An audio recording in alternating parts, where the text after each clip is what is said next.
Hello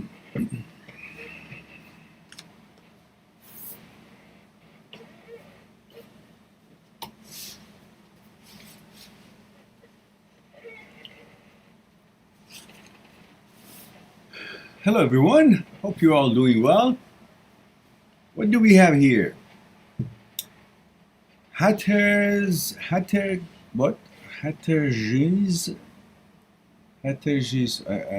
I'm sure I'm butchering that screen name. It says hello. And I think it's your first time here.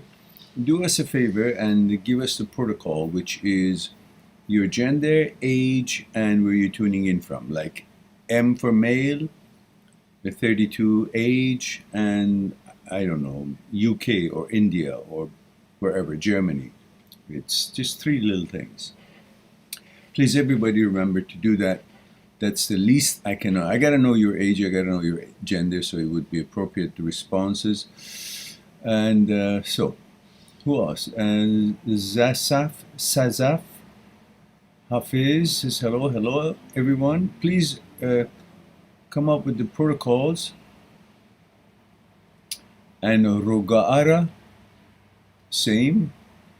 I know nothing like, for example, X Ginger says it perfectly. M 16 UK, male 16 UK, M/16 UK, or F, or whatever your gender is identified with. You can use that, and then the age and which country you're watching the videos from.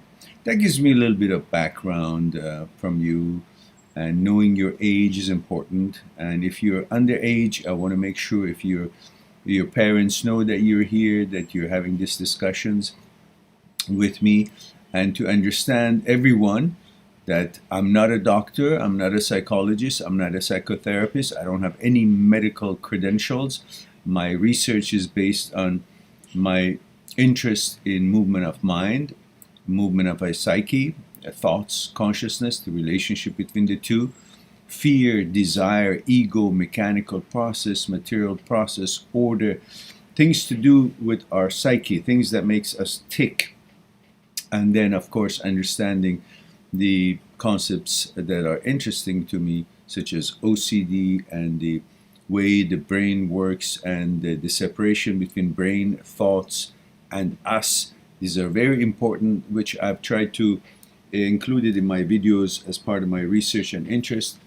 And that comes from researching the works of scholars of hundreds of years ago, plus some of the scholars of the today's modern world, and through neuroscience and all the other things that one can reach out and learn.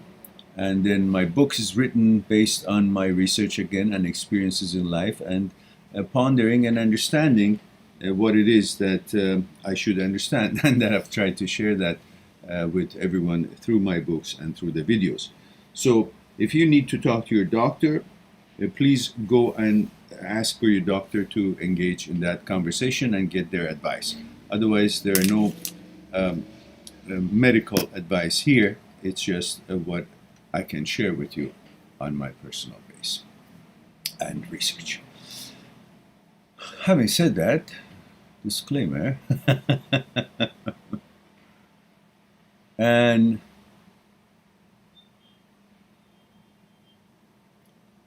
so we have lots of different questions, but still I need to know your backgrounds, guys, before I can get into any discussion.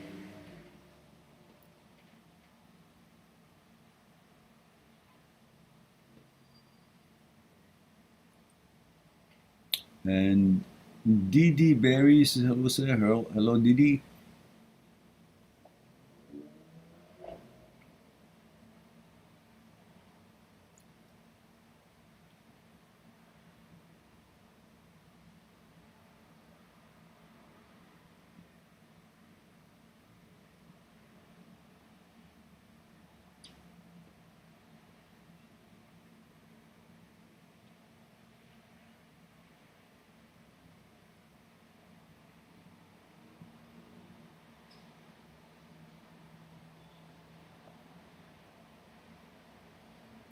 X Ginger says, I feel as if I have mostly recovered from HOCD. But in this lockdown, we're in the UK, I keep ruminating about the topic.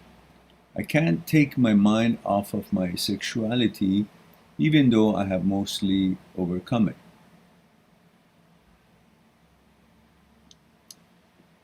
Look, guys, you are dealing with an idea versus actuality of you. And you have somehow been duped to think an idea, a thought, can actually threaten your actuality. Look, what doesn't have an actuality, you think you're threatened by what doesn't have an actuality affecting your actuality. Yeah? So you're kind of thinking that this tea has actuality, but my thought of this being shit soup may make it to be shit soup. An idea is trying to create something else out of what something is. To you, if you pose that question to yourself, say, that's ludicrous, that's stupid. Yet it is not stupid when it comes to you and your sexuality. Why? Because your sexuality is your identity and you're programmed to protect it to the last drop of your blood or last breath in life. And because it's so important for you, there's so much attention you're putting on it, trying to overprotect it. And this overprotection, because it's so important, causes all kinds of negative conjuring up. Why? Because that's a job of a protector.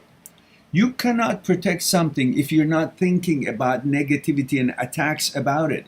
If you're hired to protect someone or a fort or some item or some person, the way you can protect them best is what? Considering all the attacks and possibilities and misfortunes and negative stuff that could happen. Because then when you think about them, you can get ready and counter it, ready to counter it. So that's how you protect, by thinking about all the negative possibilities. You know, watch there could be a sniper there, or watch there could be someone attacking that person that I'm guarding. Watch there, maybe somebody's going to grab her or grab him or try to harm them. So you're constantly thinking in this mode of frantic anxiety mode to for protection. But that anxiety mode gets you so deep into it that you're actually behaving as if it is real, and you're constantly on that heightened alertness for no reason other than the fact that this is your job, that you should simply be aware of possibilities of things that are not of interest to you. Yet it turns out to be such an elaborate scheme all the time, which is not necessary. Only being alert of what you are and what you're interested in, what you're not interested, is good enough to keep you away from the things that you're not interested. You know? It's no different than if you're in a bazaar and you just are aware that you're not interested in these sort of products that are being offered to you constantly while you walk in the bazaar, going toward what you want to buy. There are all kinds of other products, and other salespeople say, buy this, oh, I've got a good deal for all this and that, so forth. But you know all these offerings are there, but you know you're not interested. And that's for you is enough to focus on taking the strides towards the store that has the stuff that you want. And you ignore everything else. But when you become too conscious about these offerings and you want to fend them off and kick them off, and so you don't have to. You just ignore and move on to the store that has got the goods that you want. That's all. Now here the same. There's so much thought and so much ideas and threats and possibilities are bombarding you in order to make you alert to protect yourself, that you've lost the relaxation point that you actually are craving to just walk your own life and not to be distracted by all these other unnecessary anxieties and alerts, making it look like as if a threat or a thought or an idea is an actual fact, an actuality that could actually affect your life. Not at all. It's just a thought. So you're afraid of something that doesn't exist that could modify what does exist, which is you, your actuality, your sexuality. The importance of our identity through our sexuality should not cause you to become so anxious and so overprotective of it. Being aware of what is happening in life and different lifestyles and different things that products and designs and materials and including everything else that you're not interested, that's enough to make sure that you will just walk your own path. But then you bring so much light to this idea that, oh, I gotta protect myself. Protect yourself from what? It's a thought. And the brain is a thought manufacturing machine. That's all. The brain is not you. So what happens in the brain, the ideas that show up, the anxieties and fears that show up, the possibilities that tries to alert you, that is not you. That's the work of your brain. The problem is most of you think that what shows up in your brain is you, is pertains you, is about you, and that the brain is you, and you're following your leader, and the leader is the brain. It's false. Brain is not you, you're not the brain. Brain cannot reach you because you're above it all. You are the watcher of the behavior of the brain. You are the owner of all these faculties. The brain is one of them. Your kidney and liver and your intestine and all that is part of your faculties. And you're turning into thinking that one of these faculties, your intestine, your brain, is you. It's not. It's been added to you for your comfort, for your use, to drive your vehicle, to get to the destination you want, to accomplish the things you want to accomplish. It's a tool. This brain is a tool that, like any other tool, can malfunction. And when it malfunctions, it can malfunction in any tangents. Mostly in the way of protecting the most important thing to you, your identity, which comes from your sexuality. And therefore, it's constantly conjuring up to protect it. But in doing so, when it goes rogue, when it goes malfunctioning, which we've talked about it, the signaling system gets to be malfunctioning and it's not working automatically as it is designed to shut off intrusive thoughts, then the intrusive thoughts linger, and then you think, oh my goodness, that must be my new myself. No, it's just malfunctioning, and it's not dissipating the intrusive thoughts that is designed to dissipate automatically. It's a malfunction that brings more of this content into your attention. Otherwise, one notch of this content brings your attention and you're aware of the things that you're not interested for your gender, and that would be enough. But when there's a malfunction, these ideas, these thoughts and images don't get shut down as they're designed to be shut down by a midbrain called striatum, in which there is called a nucleus, which is an automatic shift to shut down intrusive thoughts, and that's part of the basal ganglia. And when it malfunctions, it doesn't get the signal back to the prefrontal cortex that says, hey, I'm not interested in these things that you're conjuring up. Shut it down. That's what it's designed to. When it malfunctions, it doesn't shut it down. When it doesn't shut it down, the thought hovers. When it hovers, you think, oh my goodness, I'm changing. No, your brain, your thoughts had no part in your creation, the way you've been created, in your gender identity, in the womb of your mother. And therefore, your thoughts, your brain can never have anything to do with any modification or changing of any sort in your gender. That doesn't change. It's the brain waves that you believe in it then makes you follow its bullshit, and then you change without your biology having been changing, but the brain is so powerful that makes you think that you are changing and you behave in that way while you really haven't. So the key is not to believe your brain, not to believe your thoughts, because thoughts are not you, brain is not you, and what brain makes, which itself is not you, what it makes, thoughts, cannot be you either. So your problem is not understanding the separation of brain, thoughts, and you. That's the problem. And then we become so, and being a perfectionist, you are a diehard heterosexuals, you overprotect yourself, over ruminate, and think about it so much as if there's actual threat in there. There's no actual threat. It's an illusion. It's like SSS, which is stuck sound syndrome. You've noticed sometimes that you've got this jingle in your head, this sound or song that you heard somewhere, and nobody's playing it now. DVD is not playing it, radio is not playing it, music is not playing it, you're not playing it with your instrument itself, but the sound, the music is in your head 24/7. You can't get rid of it. You sleep at night, you get up in the morning, about an hour later, again the sound is there. That's just because it doesn't mean that somebody's actually playing it. There's nothing actual about it. It's an hallucination of sound. Same thing in OCD and HOCD stuff. It's a hallucination of these thoughts. These are thoughts. Brain hallucination, sound hallucination makes you hear all these musics, and this other one makes you think you are changing. It's a mental distress. It's not an actuality. If you understand this separation, you would have an easier time to manage it, because this is what the brain does, malfunctions. In every single human being's brain, almost everybody in the world has some kind of an OCD.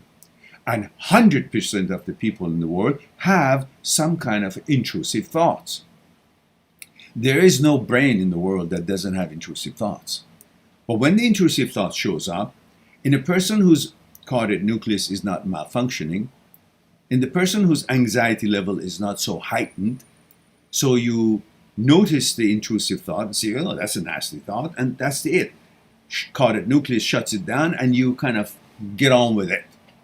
Your focus, like a dog, comes back to the present moment and its natural way of being. But instead, you linger in there because there's OCD involved. There's a malfunction in the signaling system involved.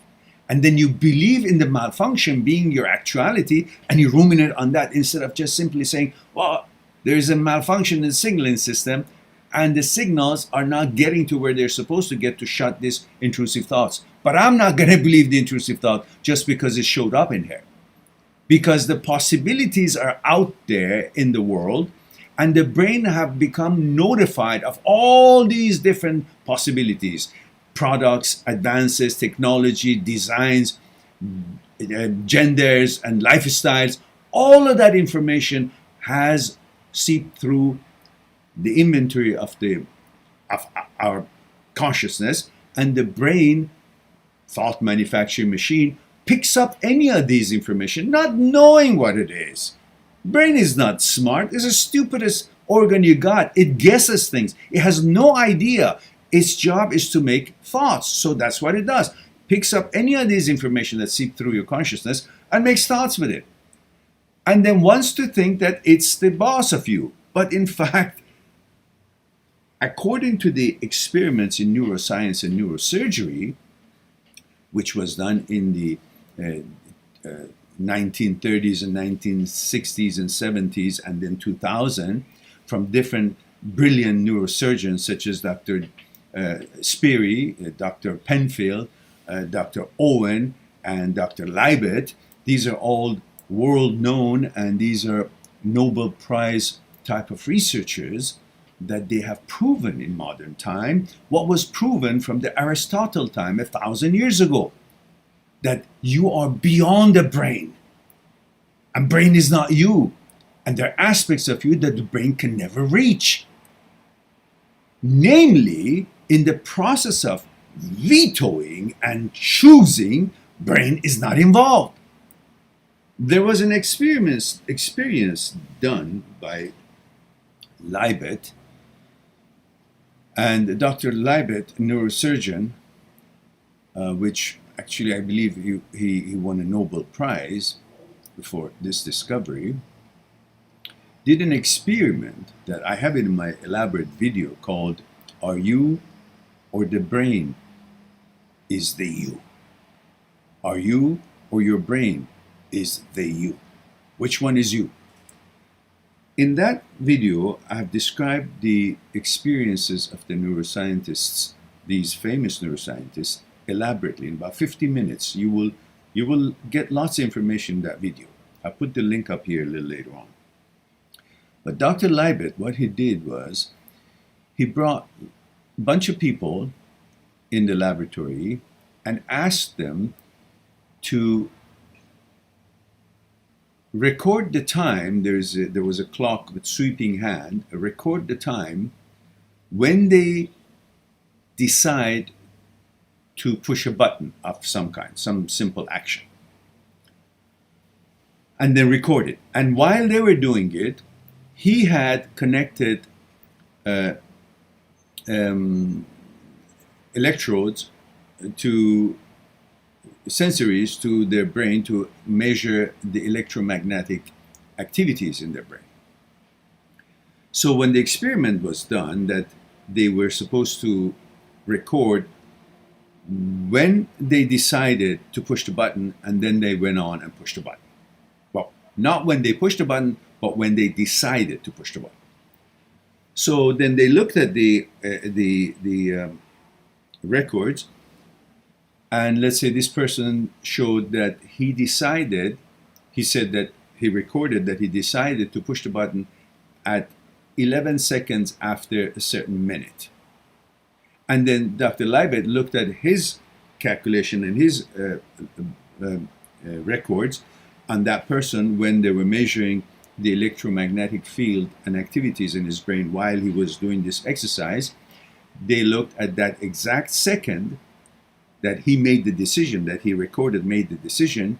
About half a second before he made the decision, there was a spike in the brain, which the materialists tried to use this to say, hey, you see, you're not in control. The brain is deciding everything for you. And Dr. Libet says, hold on, there's a lot more to this.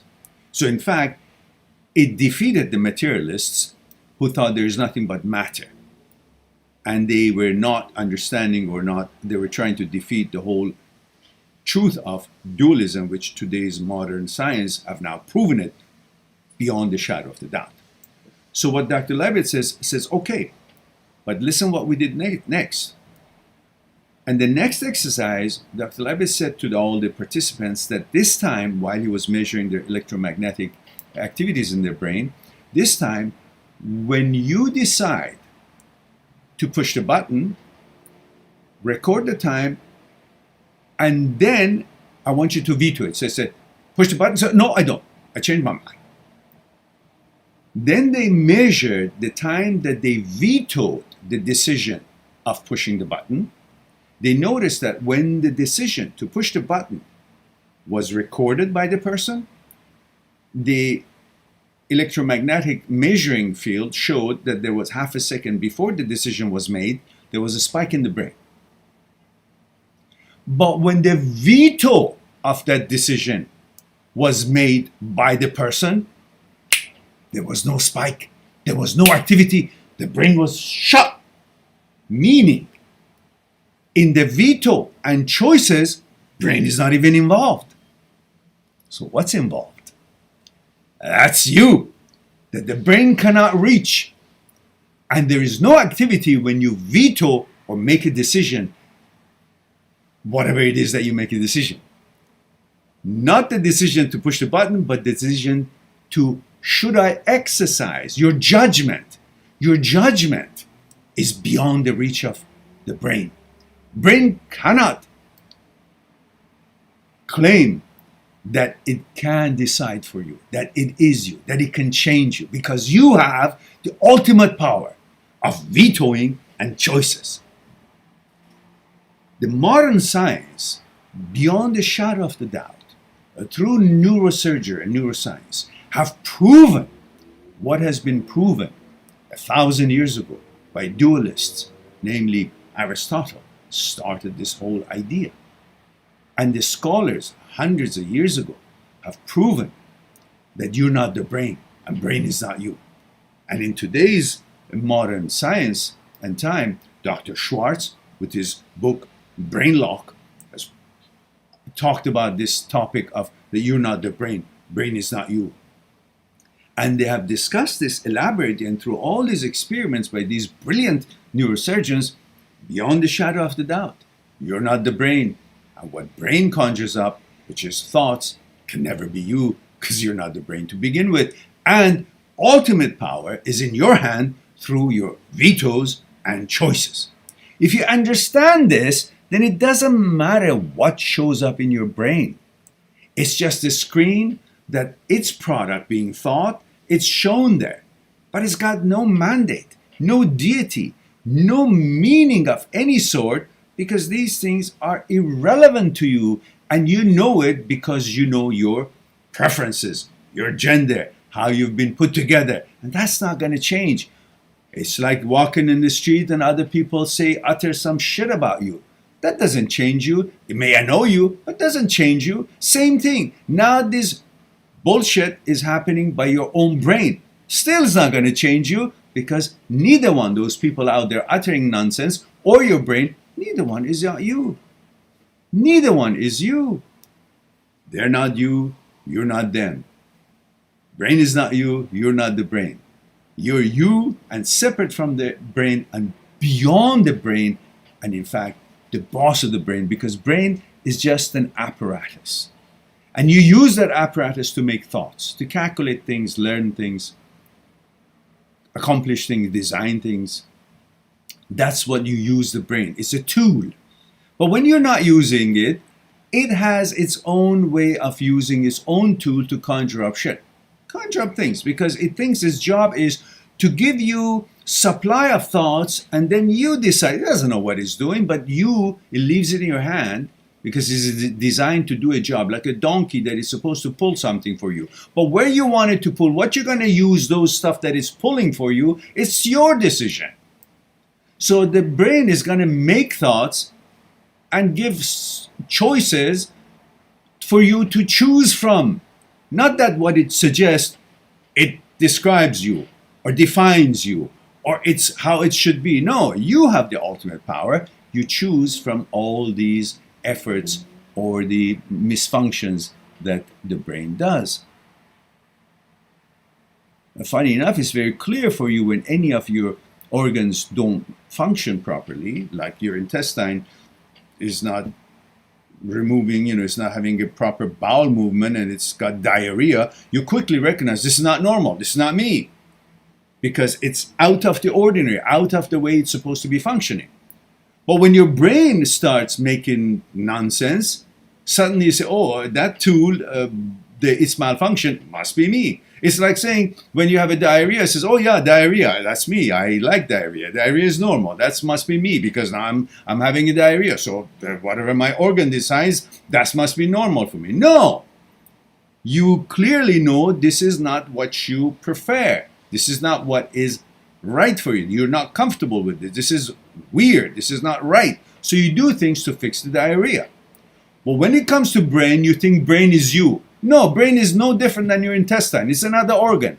And it, like your intestine, malfunctions. It gets diarrhea. Intestine takes the food, turns into energy, and a bunch of it turns into feces and got to get rid of. And then sometimes it malfunctions, doesn't get rid of it well, it goes into diarrhea. Overdrive. Brain also the same. Its job is to make thoughts. And what it does, it's just its job. It doesn't define you. But when it goes wrong, when it goes rogue and is malfunctioning, you don't recognize it as simply as you recognize your intestine going malfunction. You think, oh, it might be right. No, it's the same as malfunction that is happening in your intestine. It gets some kind of information out there and it turns it into thoughts. And then you choose from the thoughts, but if the thoughts are not good, it's like a diarrhea. You try to fix it rather than believing that, oh, I am now this. No. So treat your brain like any other organ. When they go wrong, you notice that they're going wrong because they're not as they always been. And you rely on how they should be, how you want them to be, not how they are and you should comply to how they are. No. You don't say now that I have a diarrhea, so I must, I'm diarrhea. That's my normal new. Oh, I've always had diarrhea, I never knew it. No. So if you understand these differences, then you will be clear that brain is not a god, is not your teacher, is an organ malfunctioning.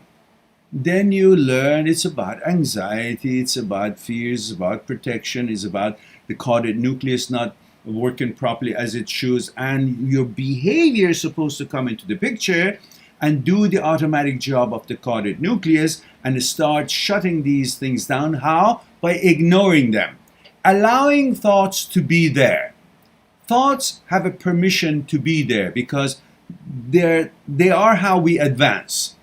That's how we invent products, things that comes to our mind that we never thought of. Then we measure them, choose them. Are they useful? Are they not useful? Oh, I can maybe use this mechanism here and so forth, so forth. And then we decide and judge on them and we see if they're useful or not. So thoughts are allowed to be there. It could be of any kind. It could be of the topics that you're definitely not interested in, topics that are nasty to you. In fact, you're not. It's not of your interest and it's meaningless to you. Or it could be thoughts of productive and something that is useful to you. Regardless of what they are, they can be there. Allow thoughts to be there. Don't be alarmed by them. They are thoughts. You are the master. You choose. Your vetoes and choices is your power, not what thoughts and suggestions shows up in your mind. That's not a power. It's just a screen of the head that these ideas can show themselves for you to see if they're worthy or not. And if they're not meaningless to you, you let them fall by the wayside and focus on what it is you want to accomplish on that day, rather than ruminating about something, being afraid of something that doesn't even exist as an idea, and suddenly your whole life is now roaming around it and fearful of it. Understand the role of the brain in your life. It's an apparatus. It's a tool. It can malfunction. It's not you. There was a you for a million years living without this brain that we have today, had a stem brain. Everything was instinctive. You were living like an animal. Everything was clear, hardwired. Eat, sleep, hunt, have sex. Your gender was clear. Your inclination, your identity was all clear. No confusion whatsoever. Why? Because there was no brain ability to think or speak. Thoughts are the roots of our problems. Because there was no thoughts, abilities to think or speak, everything was functioning naturally as they were designed. There were no suggestions of any kind. You were just using your being for what it is to do to survive. Your sexuality was clear, no question, because there was no thoughts being produced. So it was functioning and it was designed to function. There was no question about it. Still it functions as it's designed to function. There's no question about it. But the fact that there's a thought brings about thinking and conjures up thinking, thoughts that is irrelevant to you, but it's independent brain is. It makes thought without your interest or your affirmation or your permission. It does its own thing, but yet you think what it does, it represents what you would have done. No, it's two different independent systems, brain and you. If you understand this, you will see that why in the olden days we had no such confusion, because there was no thinking ability and there were no speaking abilities. Words had no meaning, no conclusions were being interfering with what actuality was. But now an idea, a word, has a meaning in dictionary, and therefore it gives you an idea of conclusion, and no longer you are dealing with some kind of a nonsense that came to mind. You're dealing with, oh, that meant something. Now I got to go after the conclusion of what suggestion showed up in my brain and then see what that means. It means nothing. It just happens to have meanings in dictionary. But that meaning in dictionary doesn't make what thought showed up in your head have any kind of a credibility. The word has a meaning. It's got nothing to do with you. It just popped up. It's like you see a movie and you say what happening in the movie pertains to you. No, it's a movie. It's got nothing to do with you. It's been produced by something out there. Brain, same. It created, conjured up some idea, some thought, but it has no credibility about you. But because it's mounted on your head as part of your body, this screen, this apparatus, tool, you think therefore it represents you. It doesn't. It's just an employee of you. It's a department of yours. It's not you. It's a tool. It's like your car you're driving. It's like saying, oh, my car is broken down, that means I'm broken down. No, it's a car. You got to fix that. Same thing here. Kidneys, liver, intestine, brain. These are they are there for you to use according to what it is that brings you the success and accomplishments that you've set out to accomplish. Not that they are actually you. They are part of you to serve you as an employee. But suddenly one of them, because you've been since childhood duped to think that, oh, that's where my intellect is. No, in fact, brain is not having any reach to your intellect. I watched that video that I have, and you will see all the elaborate discussions in there. Anyhow, this can go on forever if I want to continue talking about it, but I think at this point you have come to understanding to how to treat the brain, not as a deity, not as you, but as an apparatus that belongs to you, and you have the final say about what its activities are. It's very powerful. It makes you think this and that, but we've talked about this before in many different videos and sessions like this. But just because it's powerful, it should not be able to dupe you, because you should be aware that it's powerful. It makes your body react to thoughts that is appearing in your head, but that doesn't mean that it represents you or who you are or your inclination or your preferences. It's the effect of the look. The minute you think, blood circulation changes. Thought creates movement of blood. Scientifically proven. So when thought comes up to something and is powerful, affects the body to react to it, all the neurons and so on and connections and the synaptic neurons and so on, it reacts to it, and all that causes the blood flow change. That's why when you're sitting and thinking about something nasty or something dangerous, your blood pressure can go up. You didn't do any physical activity.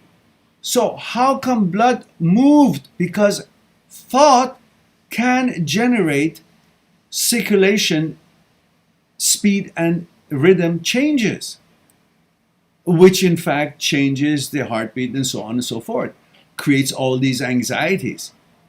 But that does not mean that it has any credibility of what suggestion has showed up.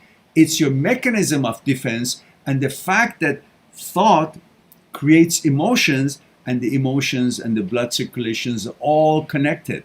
And then you take that as an evidence that, oh, I have certain feelings, or I got a growing response. Well, because when you have anxiety or when you think, the blood changes, blood pressure changes, movement changes, and it can move. Your eye could tick or twitch, or your balls could change position, or your penis may feel a little bit moving. It's not because you have any interest in whatever it is. It's a response because of the thought changes the blood circulation.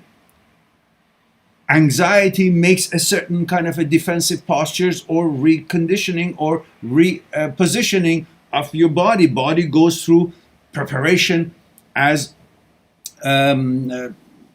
sympathetic and parasympathetic nerves and systems getting prepared for certain reactions, and all of that has the blood circulation involved, and then blood is in everywhere, and everything can have a different sensation. But then you interpret that, oh, that means because I saw that. No, none of that.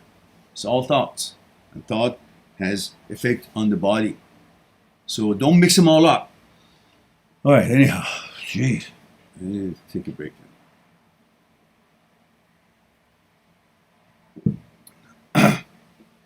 Okay.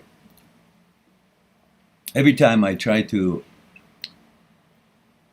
unload as much as I can so you guys get the benefit and catch on with how the system works. But it's never ending. There's so much, so that's why it's not one session, but through repetition you got to rewire your brain, and your behavior toward these intrusive thoughts will create neuroplasticity and rewires your brain, and eventually caudate nucleus gets back into resetting itself, and you teach the brain through your behavior, your lack of attention to these intrusive thoughts, you teach the brain that I'm not interested in this nonsense. Whether caudate nucleus automatic shut-off valve works or not, I don't care. I don't care about it, and therefore you got to learn that I'm not interested. So stop making these intrusive thoughts as often as you always did. And it starts learning. That's called neuroplasticity, rewiring your brain through your behavior toward these thoughts, intrusive thoughts, or whatnot. All right, I hope that was helpful to you guys.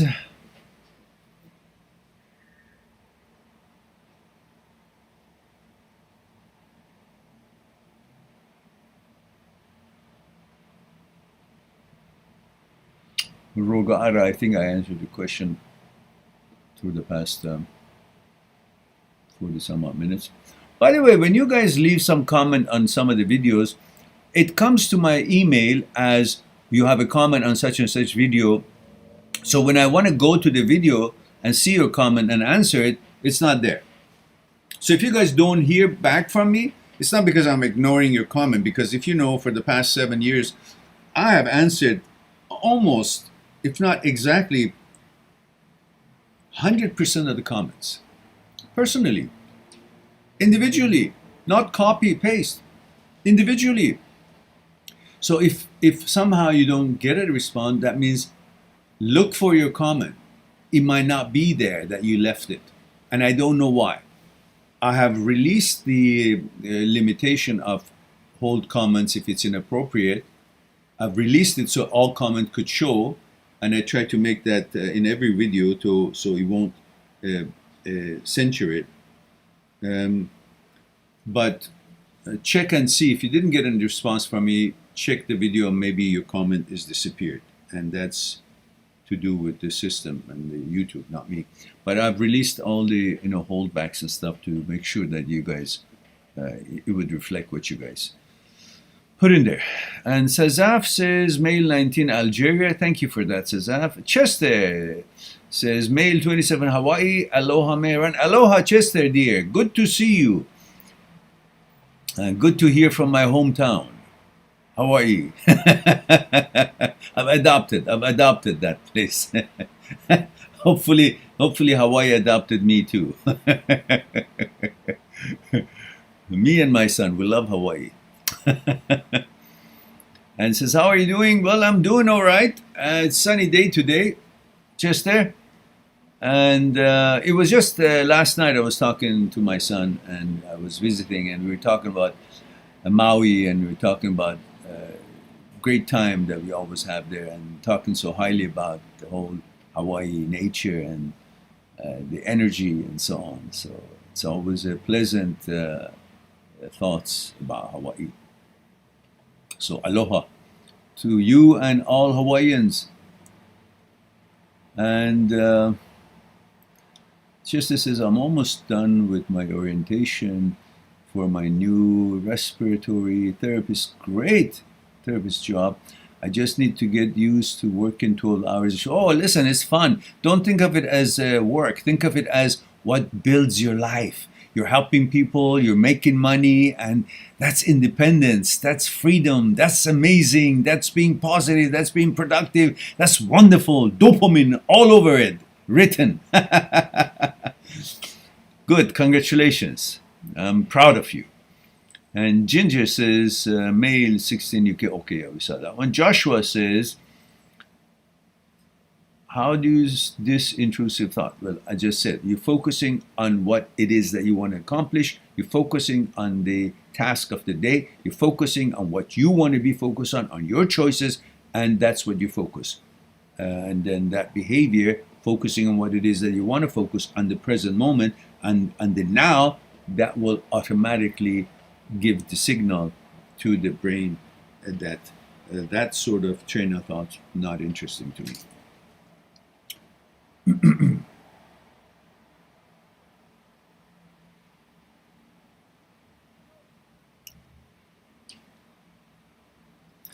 Anne B says, good morning. Good morning, Anne. Don't forget the protocol, dear. Gender, age, and where you're tuning in from.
Sazaf says, oh, before that, Chester says, thanks for all your advice that you gave me throughout last year and this year.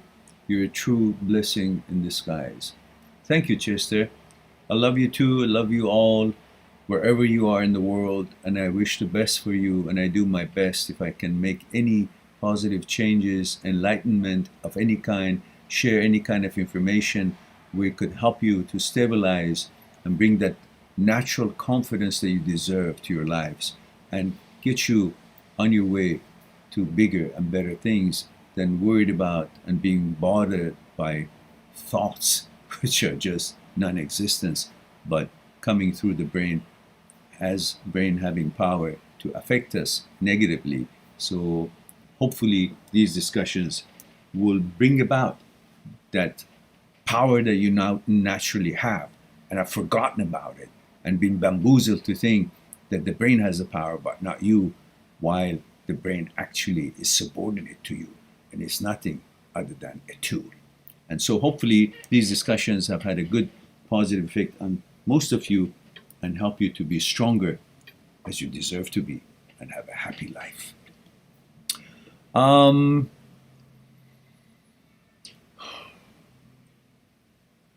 Sazaf says, male 19, Algeria, says, my problem is if I see someone that I think is unsuccessful or poor, the OCD will tell me that I am going to be unsuccessful and poor and not intelligent without any future and ugly. So I really feel I'll be like other people and my compulsion is taking all my time every day. Yeah, well, look, that is your defense mechanism, and in fact, the fact that you're driven and you hate to be poor and unsuccessful is going to help you to be successful and not poor. Why? Because that is what your brain is trying to protect. It sees that what you see in other people who are poor and unsuccessful, it sees that as a danger to what your inclination is, which is success and not being poor and being able to have a comfortable life. That is a signal to a possible danger that the system knows you're against it. But paying more attention to it than it deserves by just being alert, okay, yeah, that motivates me. So turn that, whenever you see someone poor, and when you see someone who is not successful in your mind, turn that into a signal for motivation. That, remember, do your duties as best as you can, continue your studies and education, continue perseverance in what you want to accomplish.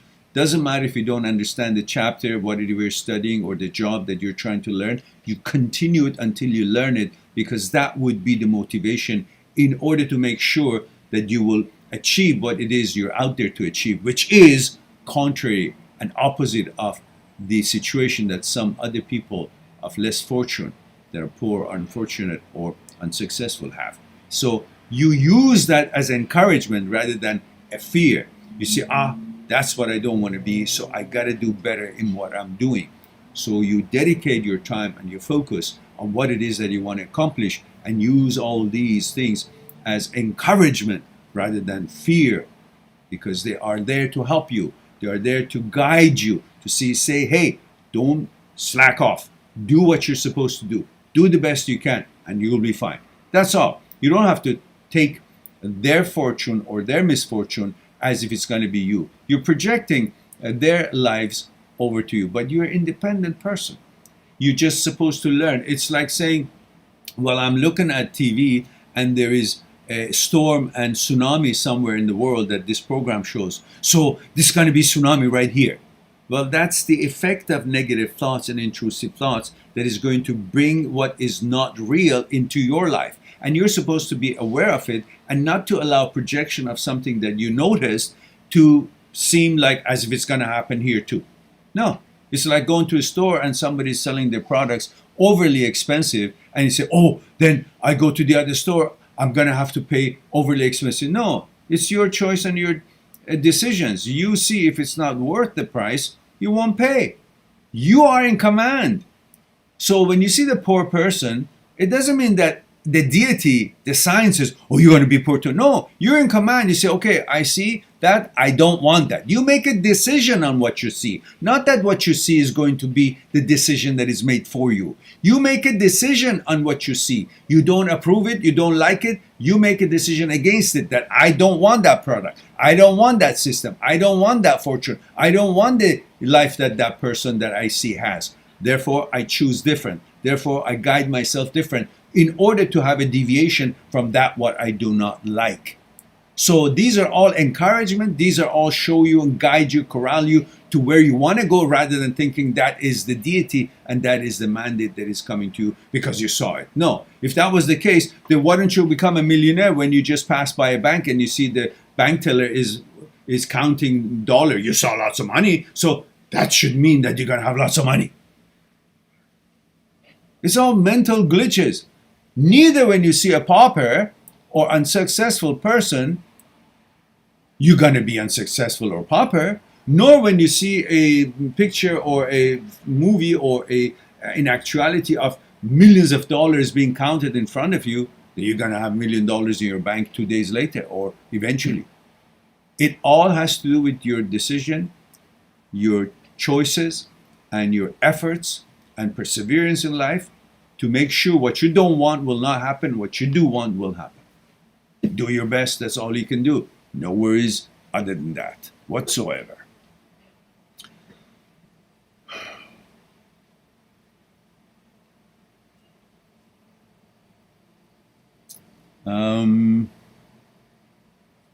Major paper says, hi Mehran, France, mail 25. Oh, bonjour, bonsoir. I feel like everything I see is something weird or disgusting lifestyle. My brain finds opportunity to start intrusive thoughts. Any advice how to avoid that, because we all know that we can't stop the brain? Listen, you don't need to stop the brain. The way to stop the brain is to not focus on it, because everything is in motion in life. But when you don't pay attention to them, their motion stops as far as your world is concerned. You look out in the pond or in the ocean and you see boats and rowing boats are fast at move. You see a boat is swimming across or moving across the water. You can't stop that because it's independent from you. But you can turn your head around to look another parts of the ocean or land. No longer that boat exists in your world, and no longer that boat is moving on the water because you're not witness to it. So what you need to do, instead of trying to stop the brain from doing what it does, it's an independent system, just don't pay attention to it, like turning your head away from that boat that is moving in the water. Then no longer that boat moving in the water would be of your focal point, would be of any story in your life, because you only bring about what you focus on to be the center of your attention. As I before said, life is an illusion. The illusion you focus on is your reality. So you have total control on your reality. Don't focus on shit. Your reality changes. Because none of these are really written anywhere or the reality set in stone at all. They're suggestions, ideas, possibilities, topics to look at, to pay attention to. The boat moving, you can choose to look at it, so the boat moving. You don't look at it, the boat is not moving. Because you're not witnessing to its action, you're not seeing it actually, you're not witnessing to its behavior, therefore it's not moving. But when you look at it, you pay attention to it, then it's, okay, you notice what it's doing. Stop noticing things. You cannot stop the brain from doing what it does. It's designed to this. Like saying, look, I don't like the way my kidney works, I want it to stop. Well, fuck. You start doing the right things, eating the right food, the good vegetables, good stuff. This by itself will change its bad behavior, your kidneys, and they become healthy. But you keep paying attention to it and keep giving it the shit that you've been giving them, extra beer and extra salt and extra all these things. Well, that's, So the same thing with brain. You keep paying attention to it. It's like you're rah-rah for it. You're cheering up for it. Yeah, good. And I can see, and I'm going to help you to go further. And I'm going to be more pissed off because then you're going to get encouraged that you're getting my attention. And brain wants your attention. So the more you give it attention, the more it gives you shit. The less you give it attention, stops giving shit, because it says, look, I'm learning through neuroplasticity. I'm learning through rewiring myself. The brain says, this guy doesn't pay attention to the shit that I'm showing. It means if I want to be something in his mind, I got to change my behavior and the suggestions that I'm making, because he, with his behavior, not paying attention to these thoughts, shows me he's not interested in this, therefore he's not interested to engage with me. And I want him to engage with me because I want, brain thinks, I want to be alive. And how can I be alive but get his attention? Attention from someone who's alive. But then if you don't give it attention, those thoughts that the brain independently makes die. Thoughts live on your attention. They are never there. And they're always there. Because thoughts are not created. Thoughts are there. It's part of the collective consciousness of the world. It's there, and the brain is connected to all this information, is aware of it. And its job is to make thoughts. And these thoughts, ideas, are already made. Why? Because they already exist in the world. Brain is only aware of it. In fact, it's not even making these thoughts. It's just noticing the existence of these ideas and suggestion thoughts because they have been proven to the brain that they exist in the outer world. So it just notices these thoughts. And when you grab on its notice, pay attention to what the brain is noticing of the whole ocean of available existing thoughts, then it gets stuck on that selection. It's like you stop the needle when it's pointing toward different things. When you pay attention, that needle stops and focuses on that. When you don't pay attention, that needle knows there's no good thing has been found to attract your attention. So it keeps moving and it points towards nothing. All thoughts exist. The brain doesn't make thoughts, it just focuses on a thought that exists. Because there is no separate thoughts in the world. There is only one thought. All thoughts are one, all connected. So that's why all kind of mishmash of thoughts is always available. Only salvation to it is focus on a different thought. Because they're all connected. It's like when the brain goes into the inventory of existing thoughts in the world, that it's become aware of it. When it goes into that pool, wants to touch something that you wanted to find for you, it touches all kind of other shit too. And they all show up. Now it's your job to diss the ones you don't want, so everything goes and only the one that you're choosing takes your attention. But if you don't, all of that is there and you say, oh, I have to pay attention. No, you don't have to pay attention to any of them. The brain hasn't really made any of them. They're just there. And brain notices them, and when it catches on to something that is actually not to your liking, not to your liking or preferences, and it causes a alertness of danger because it's contrary to your values and what's meaningful to you, then it goes to protect it and pays more attention to it to destroy it. Pays more attention to it because it's the danger according to your inclination, to your values, to your preferences. And that's why more attention is paid on it and it stays longer. But when you don't pay attention to it, you trust the universe, you trust the world, trust yourself that nothing can change you, nothing is dangerous to you other than noticing and being aware of it is good enough, and you don't need to make any action because there are really no dangers. These are illusory dangers. In that way, the lesser attention and light is shown on that particular topic or thoughts, and you'll be released from worry about it. Because the more you pay attention to its danger, the more you will focus on it. The more you focus on it, the more light is shown on it. The more light is shown on it, the more longer it stays in the real estate of your brain and takes your attention. By understanding that there's only one thought, all thoughts are connected, and you're simply supposed to sculpture out the thought that you want. Just focus on the thought that you want, on the topic that you want. That's called focusing. Why do we need focus? Because there's so much distraction out there. And we are so smart and intelligent, we notice everything because we are intelligent. If you look at animals, they have certain intelligence, but they're not as intelligent as you are. So they don't notice everything. They notice this and they say, oh, I don't want it. They go away. Because they don't buy into anything that they don't want has any danger to them. They don't need to protect their thoughts because their thoughts are not elaborate.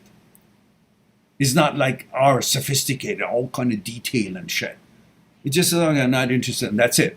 They go into the present moment and focus on what it is that they're hunting, what it is that they're focusing on, what is important to them, of value to them. They're focusing on their values.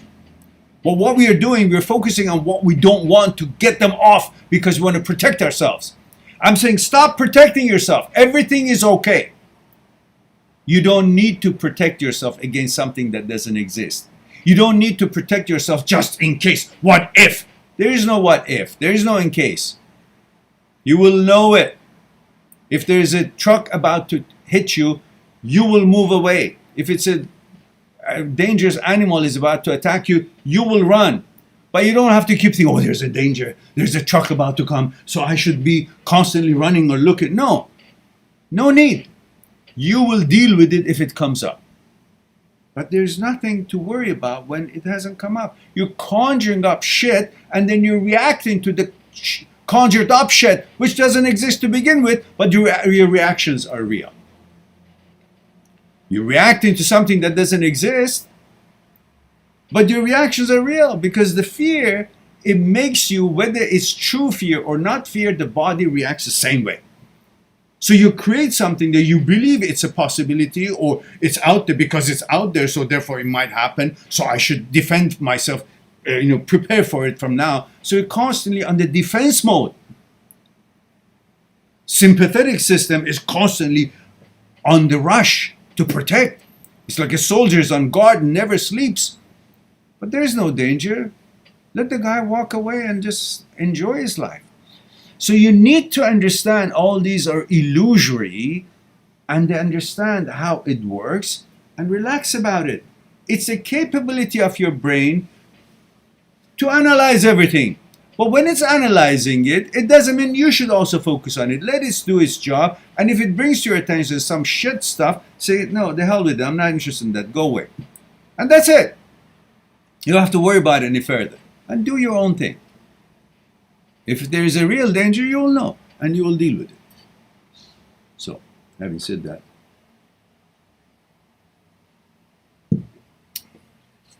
let me go to Emmanuel says, hello, Mehran, male 28 Boston. Hello, Emmanuel.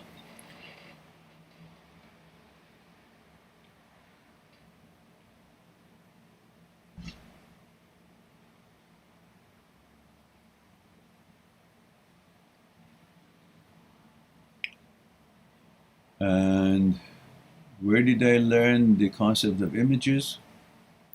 It's been discussed from 1,000 years ago among the philosophers and so on.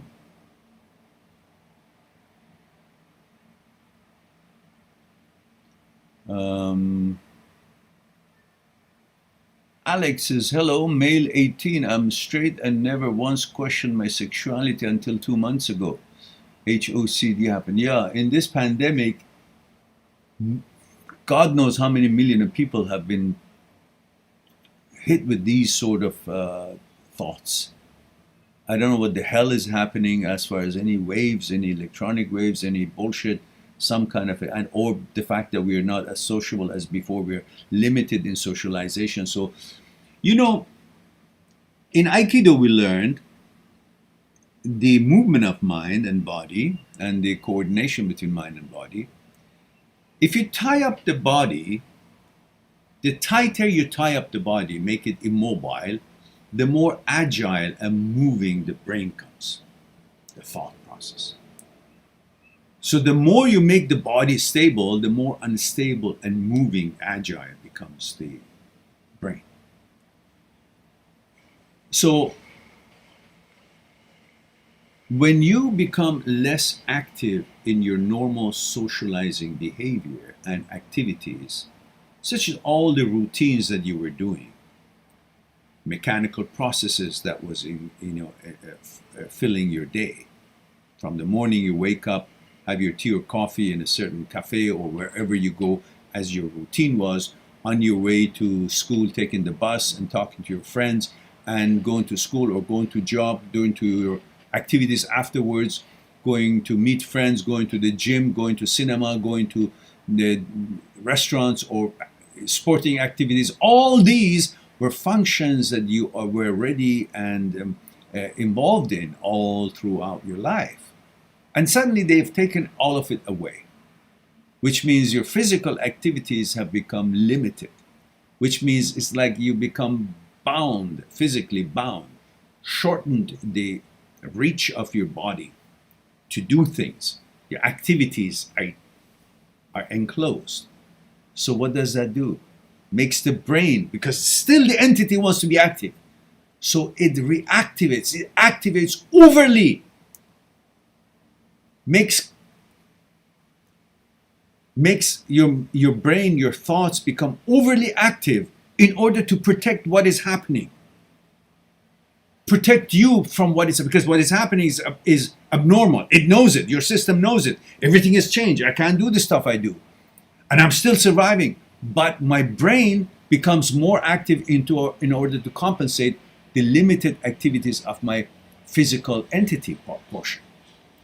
So then all these intrusive thoughts becomes part of the protection, part of awareness, part of hazards, part of things to notice and try to fend off. All the whole environment is about negativity and danger and alertness and all that shit that is going on. You have no idea. It has not just limited your physical abilities and reach and freedom, it has also reactivated and overactivated your brain toward gearing toward dangers. And what is the most dangerous thing to you in life? Is your survival, which is based on your identity. So everything that is being attacked is overshadowed by what you should be focused on, which is certainly naturally to your system and brain mandate of protection, is your gender identity, is your sexuality, is because that is how you identify yourself. That's the most important one, and that's the one that the brain is trying to protect and focus on, because its overactiveness, because of the lack of activity of the body, has brought about this imbalance and then have overactivated the brain, and the brain goes to do what? To take care of the most important thing, which is your identity. And in that subject becomes all kinds of lifestyles and all kinds of things that is dangerous to your gender, to your type of sexuality. It conjures up such what-if situations and circumstances. And then your brain is constantly trying to deal with that. It brings all these things to your attention because its job is to protect you. The anxiety level goes up, and then everything else becomes having more negative light into them than anything else. Because all these thoughts was available when we were not having HOCD.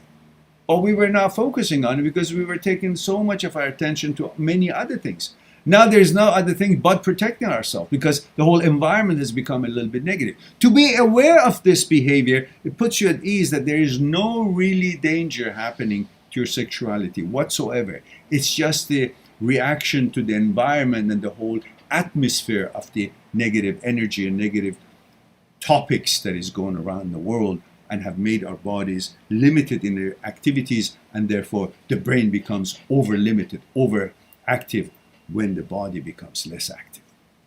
And that's the result of this extreme number of HOCD among so many people of all ages since about a year ago. Just about when the pandemic started and this whole fearful thoughts and situations started affecting the world. Yeah. Heidi Clokenbrink says, female, 27, Virginia, US. If you hadn't told me, I would have said that's German or or Dutch. But obviously, like most other people, we all travel and we all immigrate and we all come from somewhere and so on and so forth. So you're here now. Do you believe in astrology and or horoscopes? It's always been of interest ever since, I guess when I was a kid, more because you always want to know what the future holds, what your life is going to be. If you're going to meet the girl that you want to, are you going to meet some pretty girl someday? Are you going to be rich? Are you going to travel? Are you going to, these are like natural, tendencies. And I don't know really, I don't really have an exact opinion on that. I guess I do to a certain limit, and I don't after a certain limit. But it's always entertaining, always interesting. I've gone to fortune tellers. Whether I believe it or not, it's always pleasant. It's about hope. It's about knowing what we don't know. It's about the curiosity of nourishing our interest to know more about this life. It's about passion for life. So it's all welcomed. And I'm sure there's something to it, but I don't know to what limit. Heidi.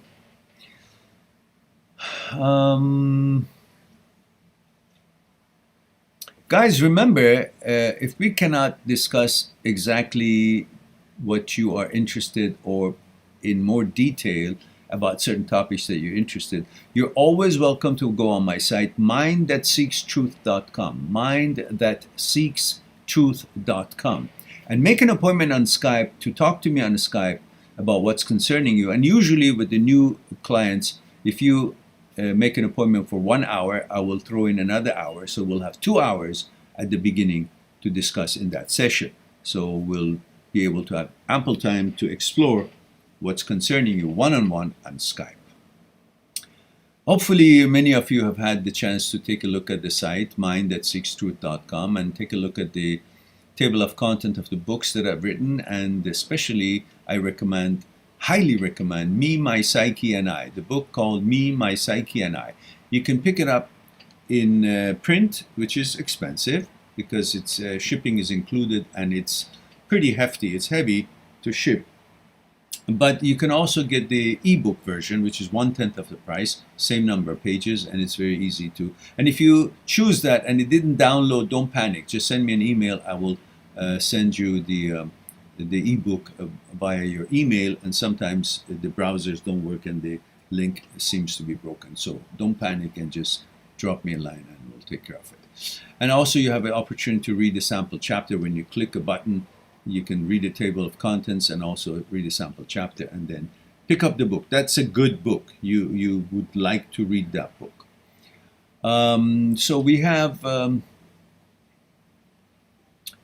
Heterzix is male 14 UK. Oh, you're 14 years old. Well, I hope your parents know that you're here because you're very young and I can't give you any advice. And I'm not giving advice to anyone. I'm just here to share what I think about certain topics and questions that you guys seem to be interested. But at age 14, I need to know your parents are okay with you being here. So if you wouldn't mind, maybe have one of your parents to give me an okay, or maybe they can drop me an email and let me know that it's okay for you to be here. I'd appreciate that. He says, how long on average does the neuroplasticity process take place? Neuroplasticity doesn't take place when you're actually engaged in that practice of correction. Like, for example, when you're practicing to play piano, and the neuroplasticity is not taking place while you're doing these exercises of playing those notes and the rhythm and the song and exercising playing piano. It takes place when your brain is resting, when you're not doing that activity.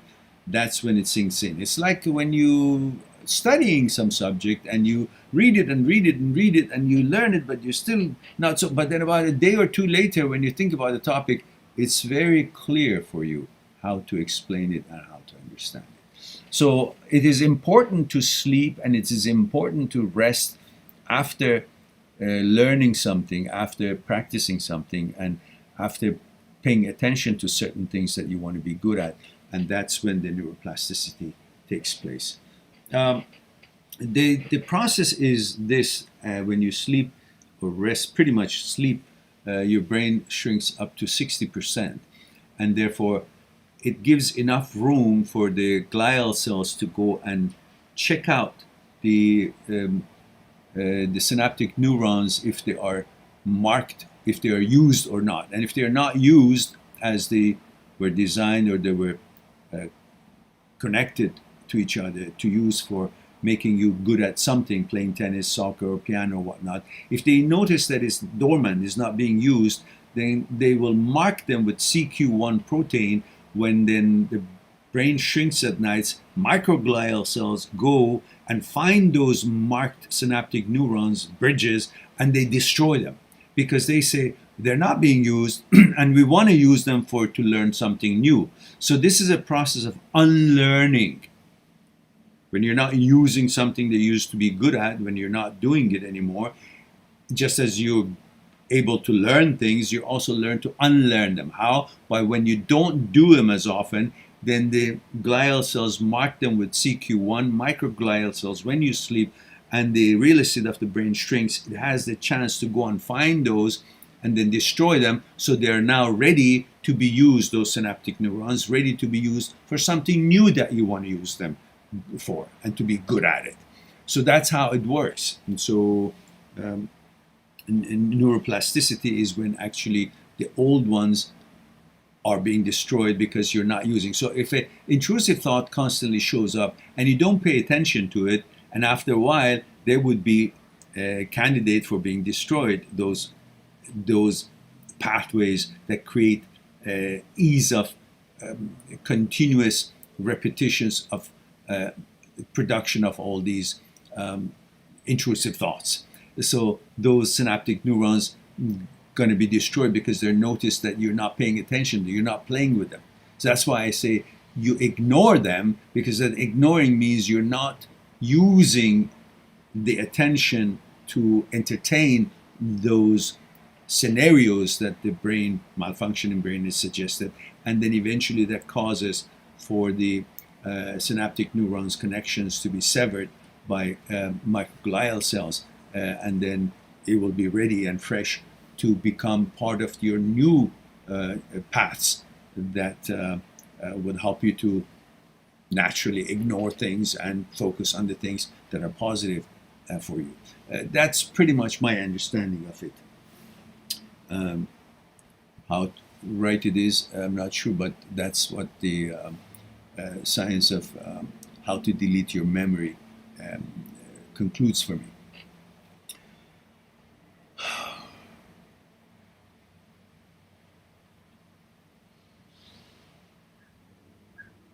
And Reborn says, hi, Meran, male 21 Chile. I'm happy to see you. How are you? Thank you very much, Reborn. Good of you to see you. You haven't been around for a while, have you?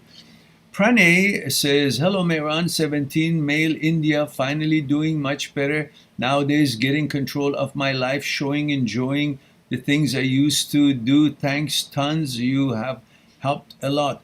Delighted to hear that. Thank you for sharing that, Pranay. I'm glad to hear these things, and thank you for sharing it. It gives so much meaning to what this channel stands for and is trying to accomplish. And more power to you. Aman Gatpal says, hello, Meran. Hello, Aman. 19, male India. Good of you to be here. Ginger says, thank you. You're quite welcome. Aman says, have you watched the movie Legally Blonde? Yes, I think I did. Yeah, I think it's something Witherspoon. She's the main character. It was a good movie. Because my behavior is turning and speaking patterns are turning to it. I feel myself as the actress. I'm feeling frustration of myself. Don't, just enjoy it. Okay, no problems. Just don't read too much into it. You're just, projecting what you see, but you will have a limit because your intellect will interfere when that thing is not safe or it's not actually to your preference. But when it's entertaining or it's got no hazards, you tend to kind of get involved in that kind of topic or a role.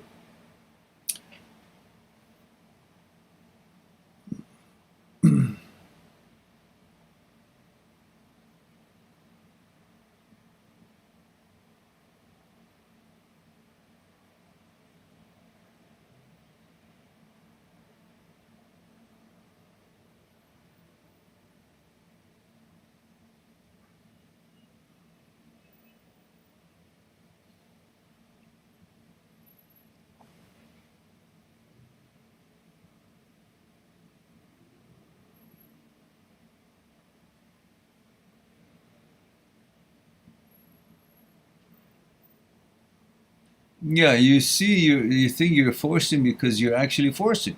I'm saying don't try to judge if you like them in any other way than just being a human being and you want to connect with them in communication. That's all. But when while you're doing that, you're trying to create a sexual interest for that girl, then you see, oh, it goes against the brain's malfunction and interference, and then all other kind of suggestions show up, and then convinces you that no, you're forcing yourself or you're not interested. I'm just saying, stop focusing on them as a sexual entity. Just get to know the girl, talk, another human being to another human being, and then let it not be a focal point of a certain purpose for your discussion with her, but just the discussion, not what gender you're discussing with, just discussion. And then see if, whatever happens, then it happens. Okay, what else do we have here?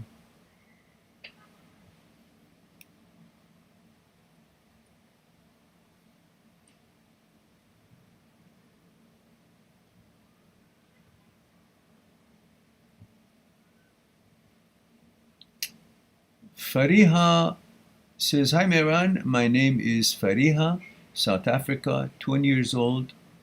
Yep. And male or female? Fariha. Says, never once questioned my sexuality until 3 months ago when my HOCD started. False attraction has made my life hell recently. I was getting better, but recently the thoughts have been coming like statements and I feel so lost. Of course they come as a statement because the brain is stupid. It doesn't know it has no actuality. It thinks it's you. It wants to pretend that it's the decision maker. You simply ignore it. What do you do when one of the friends or somebody in the street is being an idiot? Talks nonsense, talks over its own authorities, tries to show that he or she is the boss of everybody. What do you guys do? You eventually, after having discussed, come on, what are you saying and all that, eventually if it doesn't work, you ignore the person, right? But what you're doing here, you're constantly trying to convince the brain. What is the brain? Brain doesn't even fucking exist. It's a tool, and you're trying to prove to the tool that works for you that you're the boss, that you're this, you're that. You don't have to prove anything. Just tell them, okay, you're crazy. You're not anybody here. You work in the mailroom. You're in the vice president's office. You're in the president's office. You're in the chairman's office. You can't make decisions for the corporation. So I'm not going to listen to you. Fuck off. That's it. You don't follow it to say where it went. You just say, not interested, I'm busy. That's it. Don't give time to it. But when you give time to it, that means you've accepted the fact that the brain is your boss.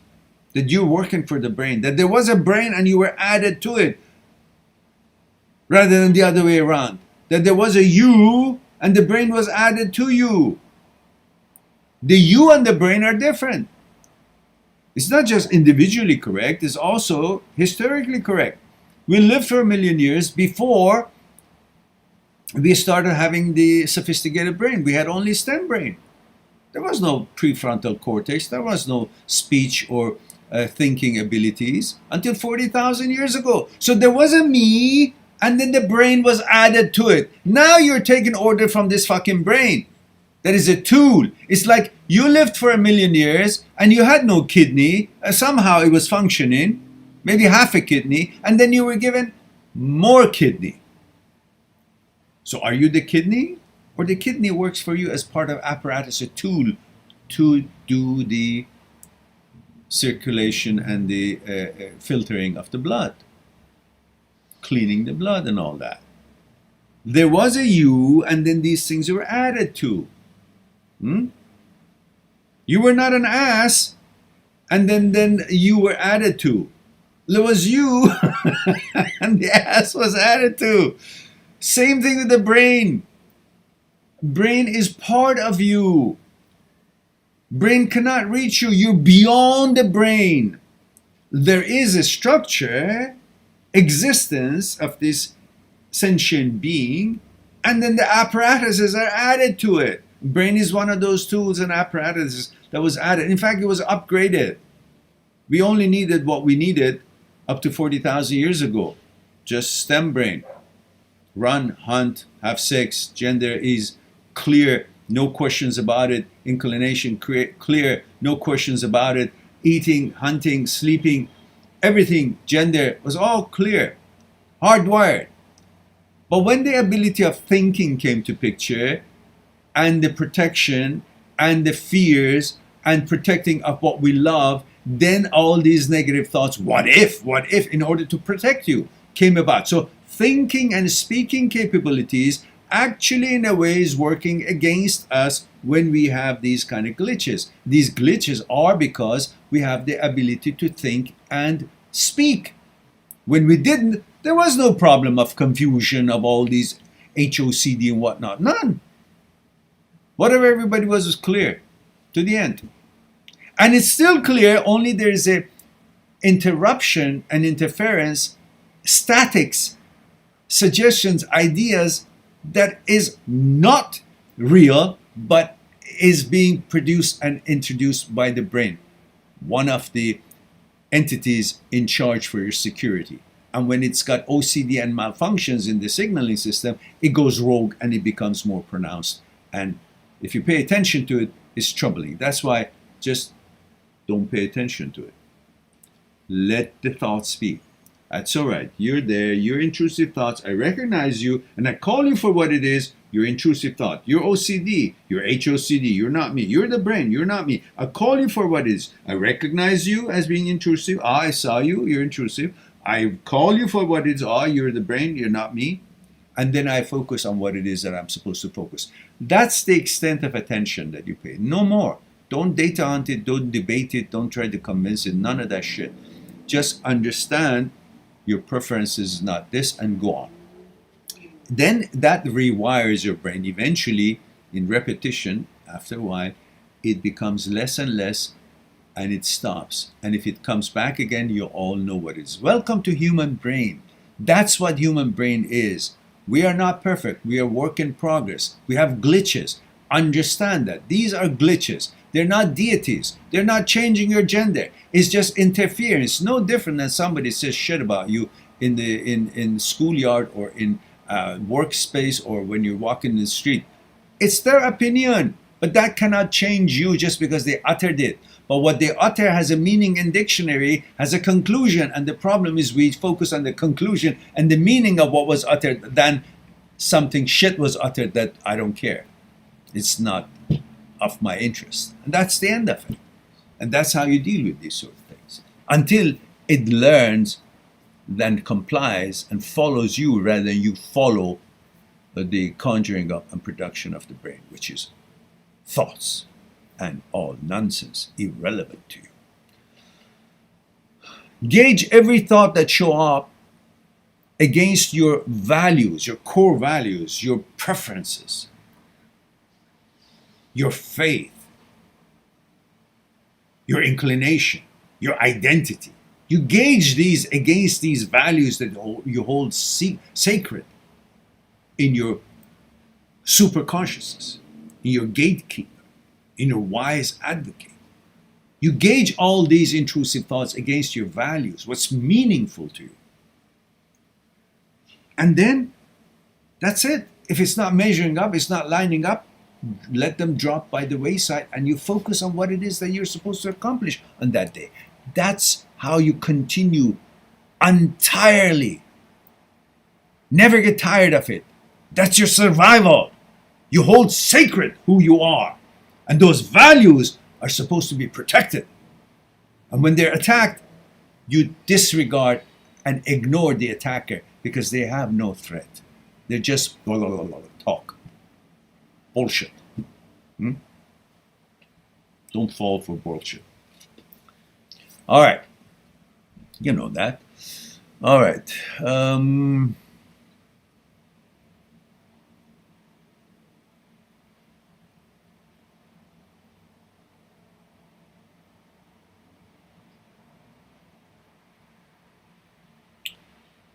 Samo says, hi Miran, my name is Samo, 18, from Slovakia.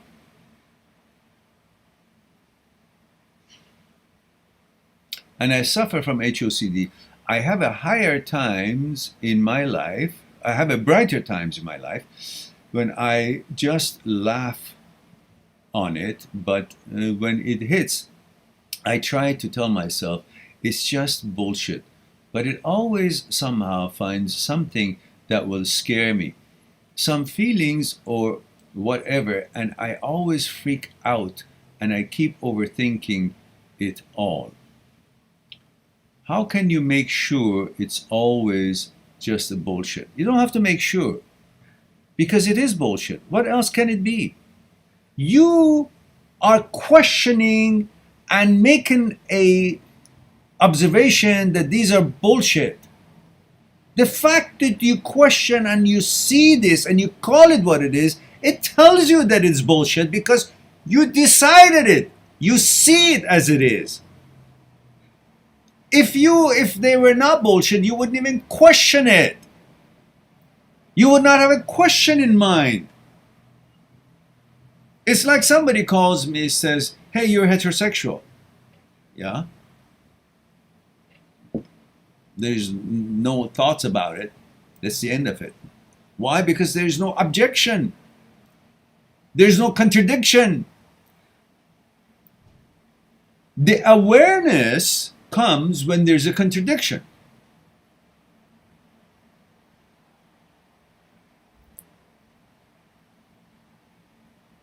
And you wouldn't be aware if there's no contradiction. You're aware of a contradiction. Because you're aware of a contradiction, that means that what is contradicting to what you are is not you.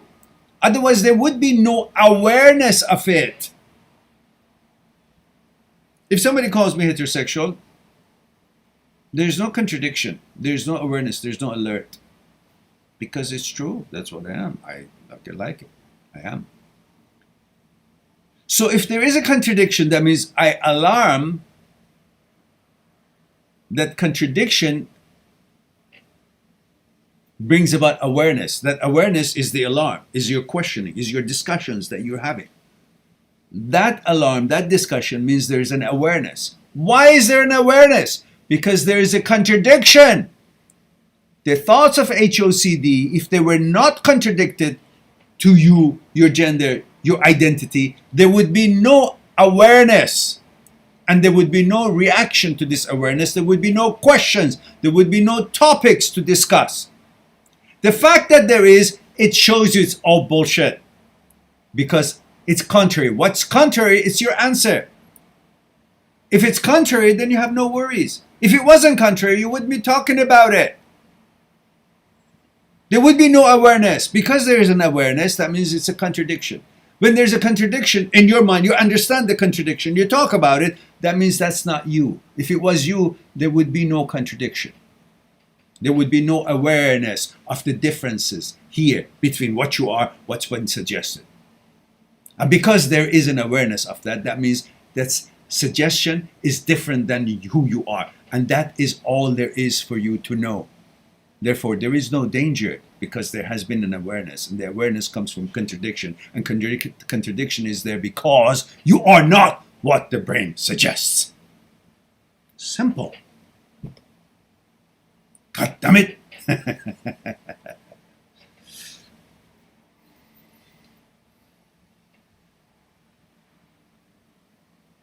All right.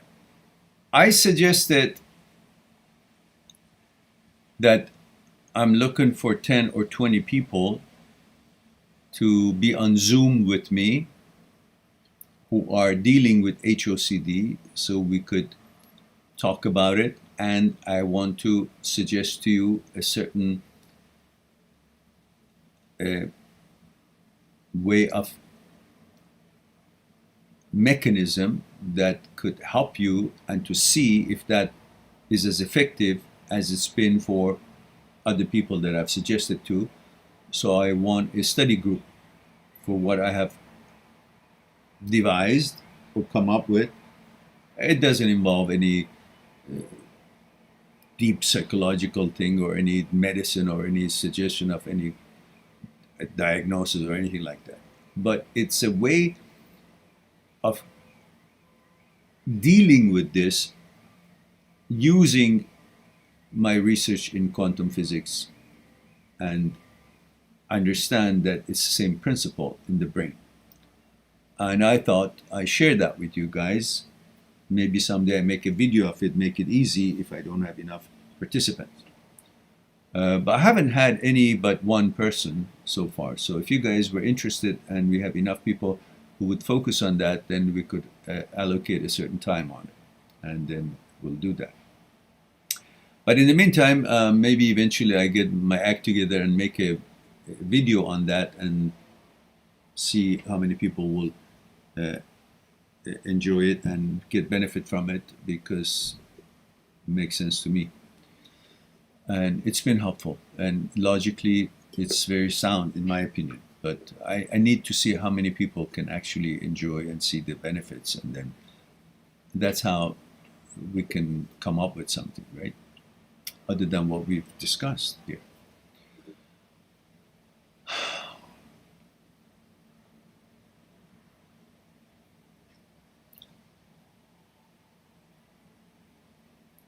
Medusa Teresa says, doesn't it make sense as well as that pain is intrusive thoughts? That's the middle of a question, is it? Where's the beginning of the question, Medusa? Medusa, what is your what's your the protocol thing that we asked for, like gender, age, where you're tuning in from? Eric Chow is here, says, thank you. Good message required. Welcome, Eric. And thank you for being here. Anne says, I love that advice. I don't know which advice was it, but thank you. Anne says, I never thought of it that way. All right, that's why I get the big bucks. And Anne says, so true. I don't know what you're commenting about, but thank you. I appreciate that. I'm sure there's something I said here that made sense. Jacob Adams says, is the earth flat? I don't know. Why don't you walk the earth and figure out. Let us know when you're done. Jacob. Reborn says, loved your advice about focus in what really matters. Good, Reborn. And Hesu or Hechu. Oh, it says, Heju, Meran, bro, Christopher. Oh, hello. Oh, it's supposed to be hello, probably. Hello, Christoph. How are you, dear? From Germany, I believe. Yes. And Stephen is here. Says, hi, Meran. Stephen, male, 40, Los Angeles. Hello, Stephen. How have you been? Glad not to hear from you, which means, what I mean is that means you've been probably doing good and busy with your life, and that's good news. Let's see what you have to say here. And Alex says, thank you so much. You have helped me realize something very important about HOCD. Well, I'm delighted to hear that, Alex. Guys, remember, for heaven's sake, if you like this channel and what it does for you, please promote the blessed channel. I need more exposure for this channel. This channel has over 2,000 videos on subjects of breakups, emotional hardships, thoughts, consciousness, fear, desire, ego, mechanical process, order, material process, understanding OCD, HOCD, and all these subsets of OCD, and whatever it is that we can help. What makes our psyche tick? What makes us tick? We have video on it, but yet in the sea of YouTube, we are unknown. And if you think this channel is helpful, it's got contents that are worthy of noting, please share the videos on your social medias, talk about it in these chat rooms, and promote this channel. Otherwise, we'll die, wither and die, and nobody will know that we ever existed. Because we can help a lot more people when hardly anybody knows us. So get on with it. God damn it. If you're benefiting from this, that's the least you can do. Turn around and promote it, talk about it, and make sure people know about it. I've got a 1 minute and 47-second promotion video for the live talks. I want you guys to play that on your social media. help people to know that there is help for them when they are in times of hardship. All kinds. You just search my search engine, you will see all kinds of videos that are here for your benefit, and it can help you. So here it is. I'm going to put a 1 minute and 47-second link here that you can use it and share it on your social media and chat rooms and whatnot, and help people to know that this channel exists. And we have a live stream. We have another one 9 p.m. tonight, and so anybody who couldn't make it would be welcome to come there for different time zones in the world. Now Stephen says, doing much better and should be taking my final exam at the end of the month. Aha, good. There's a girl at my job who's very childish, and yesterday she made a comment to me about being single and alone. I don't think she meant anything by it, but this morning it's been on my mind and has been bothering me. Why should it bother you? It's, you'll take care of it and explore the opportunity when you do your exam. Right now, it's not time for that. Whether you want to be on your mind or worry you or anything like that, just do that after exam. Right now, we're busy. It's like you're driving a tank or you're driving a truck or taking some food and medicine to some important destination to some people. That's your job right now. That's your main focal point. So on the way you're passing by, you see a real nice sandwich store. You say, oh, I want, but you say, no, I got to get this shipment to those people who need it first. I'll come back later. That's what you do. So right now, put everything on break, on back burner. You focus on that thing that you're supposed to deliver, your exam, your studies. Focus on that. There's going to be time to come back to that restaurant and have a bit of a bite of that sandwich, and whatever it is that the metaphor works for it. So right now, don't worry about that. Just focus, steady as she goes. Do what you're doing. Continue on. This is the most important thing.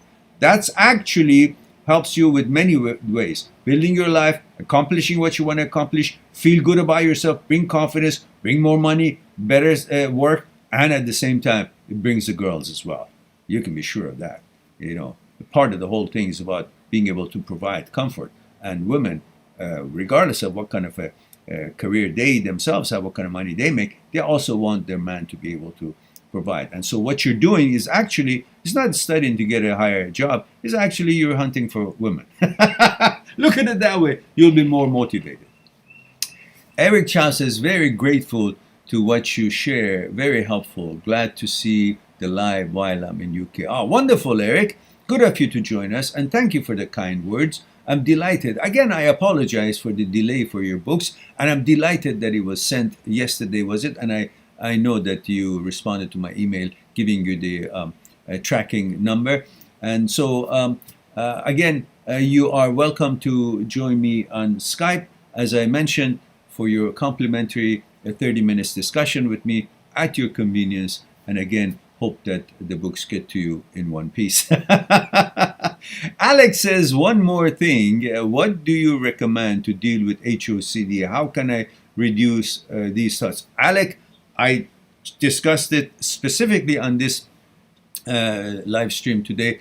At the beginning, 45 minutes just talking myself, and then many different segments of discussions. I've answered the exact very question that you just asked. So when it's uploaded, you can re-watch it, and I'm sure you will get the answers you're looking for. Perhaps this question was there before I started addressing the same question you're asking. Sunny says, male 20, India, how can one change their personality? Why do you want to change your personality? Unless you think there's some things that you need to, not do. It's not pleasant or it's not good personality. Okay. Well, basically, have a certain blueprint. How do you want to see? It's like if you've seen a Karate Kid, the Mr. Miyagi and Danny LaRusso, the kid, the original version. Do you remember when he was showing him how to redesign the bonsai tree? He says, close your eyes and envision how you want this tree to look like. See it, all the parts of it, the exact design and the structure of it.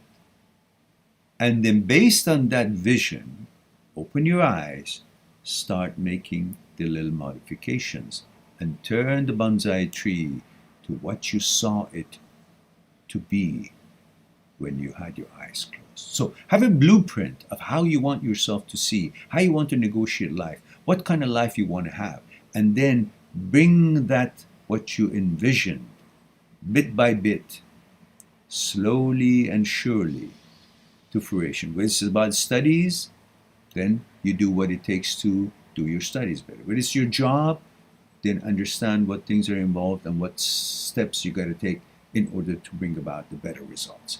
When it's about your relationship, then figure out what it is that you don't like the way you treat your girlfriend and how you should change certain things and treat your loved ones better.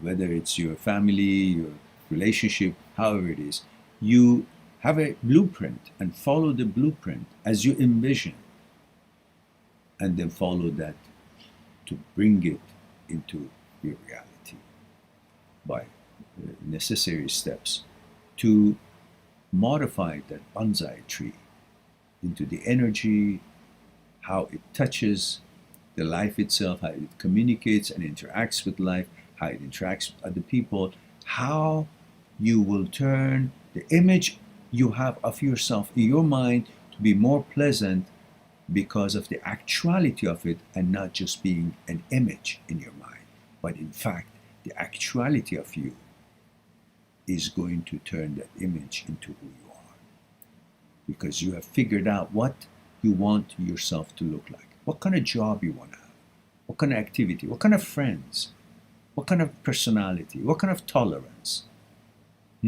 what kind of energy you exude, and how you affect the environment around you. What kind of energy? When you enter a room, your energy enters first, way before your physical being enters into a room. You got to work on that energy and extend that energy forward to walk in front of you before you arrive. Just like when these important people want to arrive, and before they sweep the floors, all the other people, attendants, the people who clean up and pour the water and clean up, wash it and clean it, and then roll the nice carpet, and these people walk. So you clean the room. Your energy enters first, cleans the room, clean the environment, the energy, and then you enter. So when you enter, everybody likes you because you've already sent in your ambassador, your energy. And that energy changes by the way you create your blueprints, and you take steps to create that blueprint into actuality.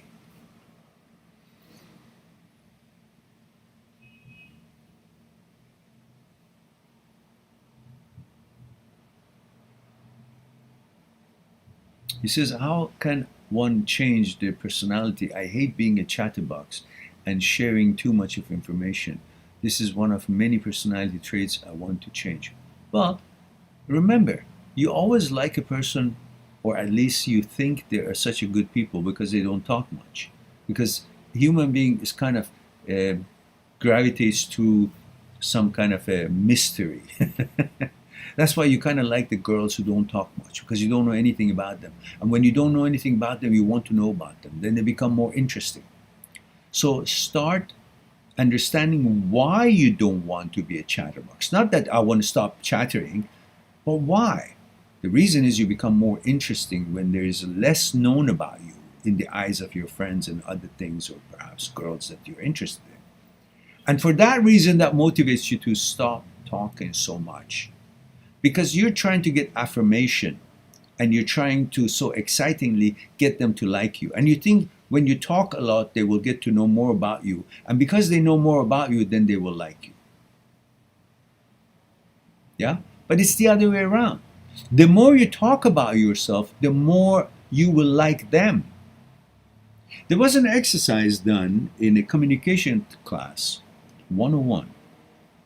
And the story goes, it's an actual psychological experiment in the communication course.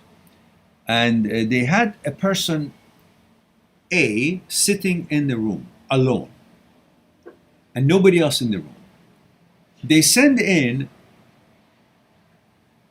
no. They have a person sitting. It doesn't have a name.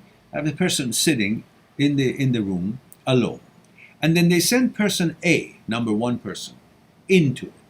That person A sits in front of the person that was in the room, and starts telling him or her about himself. He says his name, his age, where he comes from, what his parents did, what school he went to, and his childhood, and so on and so forth, so forth. And then he leaves. For about 15 minutes he talks about himself. And then they send person B into the room. And he sits in front of the same person that was in the room and says, hello, how are you? My name is this. And then what is your name? And then the person who was sitting in the room tells this other person who just entered the room about himself for about 10-15 minutes. And then once this experiment finished, they asked the person who was in the room sitting there, and these other visitors visited him or her, which one of these two people, first one or the second one, you liked more? Which one do you know more? Which one do you like to be friends with? He or she said, I like the second person. Why? He knew everything about the first person. He told him everything about his childhood, his life, his parents, his studies, what he's interested in, all the things, his life story. But the person who was sitting in the room, he liked the other one, the second one, who actually let him talk. People like the people who allow them to talk. So if you keep talking, you will like them, not them liking you. So that should be enough information for you to have a reason, motivation, why you should not be talking so much. So they ask you a question, you answer the question, but enough. And then let them talk about that same question. Yeah, that's what you do. And Yogi Sound says 35 male, North Vancouver. Oh my goodness. Yogi, you are here, local. Says, hello, Mehran. Have you been to Korea? Oh no, I mentioned I would have loved to. Korea is a beautiful place. I've been to Japan and I really enjoyed it. And I know Korea would also be amazing to look, to watch, to visit. But these days and age, nobody can travel anywhere, let alone go into new places. And but last time we talked, Yogi, I think you were in Calgary, no, Alberta? You're here now. Steven says, I needed that advice. Thanks, Mira. You're quite welcome. Eric says, many thanks. You're quite welcome, Eric. Alex says, okay, I'll be sure to watch the video when it's up. Thank you so much. You're quite welcome. Chester says, wax on, wax off. Yes, that's right. Wax on, wax off. Bonsai tree. And Dante says, I feel anxious when I see some handsome men. Yeah, okay, that's all right. But if you go to my channel, which you're here on it now, and look at the playlist, Intrusive, Transient, OCD, HOCD, Negative Thoughts. And there you have a video that says why you feel this way. Or there are many videos that says another man. Just put the word male and you will get lots of videos about that topic that is discussed there in detail. Says, I know this is strange and before I did not feel like this, so what is the solution? So, well, I have that video, so that will explain to you. Don't worry about it. It's not what you think it is. But you got to know the association that the brain makes with that thought, intrusive thoughts. And the brain is not smart enough to understand why, but your intellect can explain to you. And I have explained it. The association of the concept of sex is what is there, not that person. That person triggers the association of the sex and the sex for you is sex with women, but the reaction of the body is to the concept of sex, not to that male that you're watching. That male is a trigger to introduce and associates to the concept of sex. And then the concept of sex is what is the reaction that you see, and not the actual trigger, which was a tree, a male, a statue, whatever, a horse or whatever it could be. So anyhow, you can search that on my search engine and you will find that topic discussed. Excalibur says, my brother from another Persian mother, I know I am late as hell, but I had to say hello. How? Well, thank you for saying hello, but what the heck is it that for 2 hours you're late? What's going on with you? You're always late. Go on the side of the classroom and turn your face to the wall and one leg up and 2 hands up for the next 15 minutes. Rocco Gagliotti says, hello, I enjoy your videos. I was with someone for 2 years and she gave me a deadline to marry her by the end of 2020, but I did not. She stayed in one city and I left to another city. She was alone and then broke up with me and started seeing another guy. She blocked me from contacting her for a few weeks. Then after we started talking again, then after a couple of weeks, she started getting cold to me again. I came back to the city near hers and I have been asking her to come see me so we can see how we feel together. She tells that her soul is not sure about us. Said, okay, call me when your soul says it's sure about you. Don't worry about it. There's other girls around. You didn't want to get married with her, so you didn't. You must have had a reason. Otherwise, you wouldn't. And then you would have gone through with it. And then you maybe had a change of heart when she started going out with another guy, which is not a good reason. It's just that the competition gets the best of us and we think, oh, we got to go because somebody else wants her, then she must be something. I must have missed something. Not that I trust my own judgment, but because somebody else wants her, then she must be more valuable than I thought she is. So let me go back and get that feeling, that motivation is bullshit. So that's not good enough motivation. So anyhow, but you tried and then she pulled back. So okay, then let her pull back. That's all right. Neither one of you are sure, so go on. And you can't be just sure because somebody else is interested in her. You got to be sure on your own, on your own alone. Don't have the word to come after on your own. Okay, for the past couple of days, I have been not contacting her and she started to reach out to me. But I'm ready to marry her now. Oh yeah, well, you need a kick in the butt? Well, whatever. You focus on her qualities, and if that's meeting your standards, go for it. And if not, then don't fool because somebody else was interested in her. But just give yourselves enough time, maybe on the focus of maybe getting married, but then give yourself a short amount of time to rejuvenate and see if your reasons for both sides are actually, coming from a good place or not. Excalibur says, call me when your soul says it's all right. Damn it, Mehran, I just spit my water out while drinking.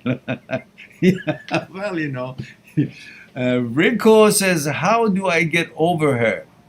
You're over her because you already left her. You didn't want her. Now because somebody else says, oh, that's a good thing on the shelf. I want to have it. You say, oh, no, that's the last one. I want to have it. But you never did. You already passed by.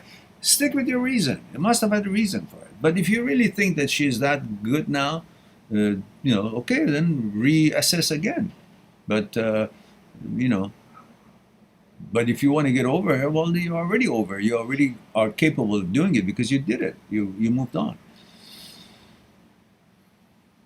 Yeah, you have such strong pain because that's normal. What belongs to you, you may not be playing with that bicycle or a ball or shoes you don't wear, but as soon as somebody else says, oh, that's a good bicycle, can I have it? Say, no, no. Well, you never even touch it, but no, it's mine. Because that's the feeling that we human beings have. Anyhow, Chester says, Mehran, how do you stay content or be appreciative on things we have content? Oh, how do you stay content or be appreciative on things we have instead of things we don't have? because we things you don't have is not real. Why don't you enjoy what you have? It's like I have a plate of mahi mahi in front of me, and I'm thinking about I'm thinking about the steak and the spaghetti that I don't have. Why? The mahi mahi is the one that's going to give me life. So I'm going to eat that and enjoy and focus on this, because what I have is actuality, is more important. Now, if you're thinking about the things that you have is not good, and you want to focus on something that it's good and you want to have, well, then you got to make effort and prepare and build and go get it. That doesn't mean you should be sitting and not having any motivation to make your life better. But if what you have is good, then you should focus on that instead of focusing on things that you don't have. Why should you? Why don't you focus on things that you don't have and you don't want to have them? How about that? Why do you only focus on the things that you don't have? Why don't you focus on things you don't have but you don't want to have them? Like a cold. I don't have a cold. I don't want to have a cold. I don't have debts. I don't want to have debts. I don't have a pain in the stomach. I don't want to have a pain in the stomach. I'm glad that I don't have pain in the stomach. Well, did you have a pain in the stomach? No, I don't have a pain in the stomach. That's why I'm glad. So you motivate yourself on the things that are positive to your life instead of thinking about, I don't have $1 million. Oh, I'm sad about it. No, well, listen, I don't have it. Okay, but I'm focusing on the $100 that I have, and I'm going to go get some nice food, and I'm going to enjoy that in the moment. What I don't have, I don't have. I'm not going to worry about it, but I'm going to do my best to have the things that I want to have if I don't have it. If I confused you, well, that makes two of us.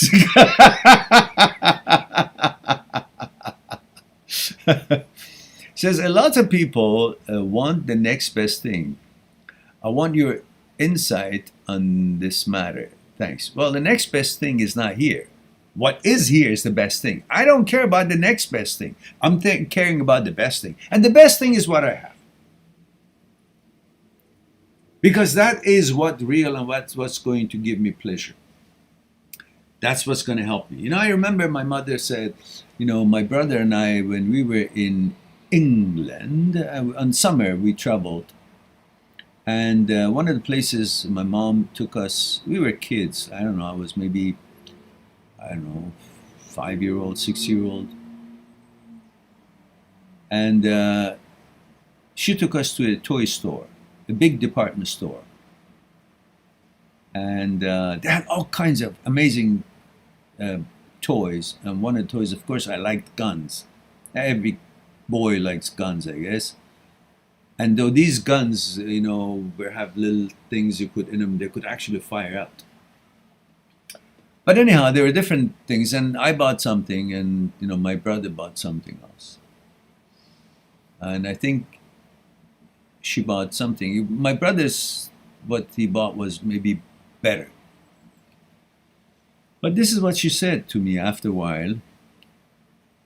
I think it was a VW, little yellow VW. I played with that for hours and hours. And my brother's stuff was much better, interesting.